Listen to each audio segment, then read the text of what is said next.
次屯門童亮館透過童心創作奇幻之旅，同小朋友一齊嚟探索兒童友善社區。過程當中展現到童亮計劃點樣做到兒童賦能。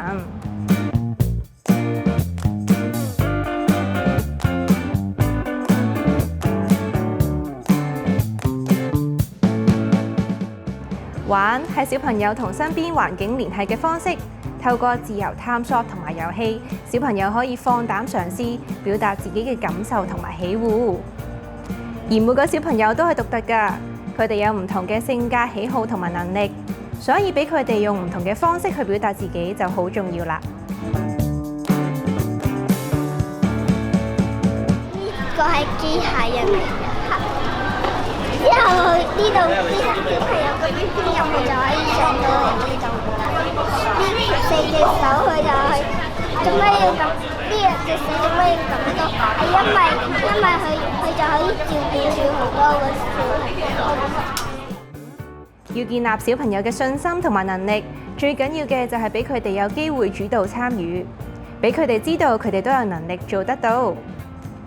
我會話教你玩啦。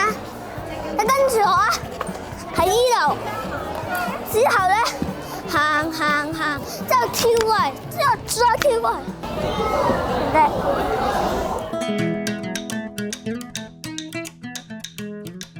而作為佢哋身邊嘅大人，我哋又有啲咩角色呢？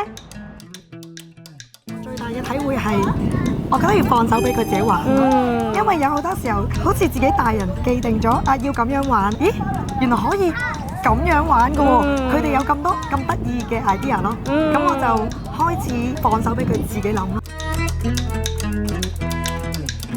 家長就好似小朋友成日做完呢個活動都會即係喺屋企同我講你係小助手咁樣，就真係一個輔助嘅角色，但係又會可以透過呢個活動可以同佢一齊親子咁樣投入落去，咁都覺得係非常之好嘅。對於即係小朋友嘅成長，其實家長都一齊有成長嘅陪伴。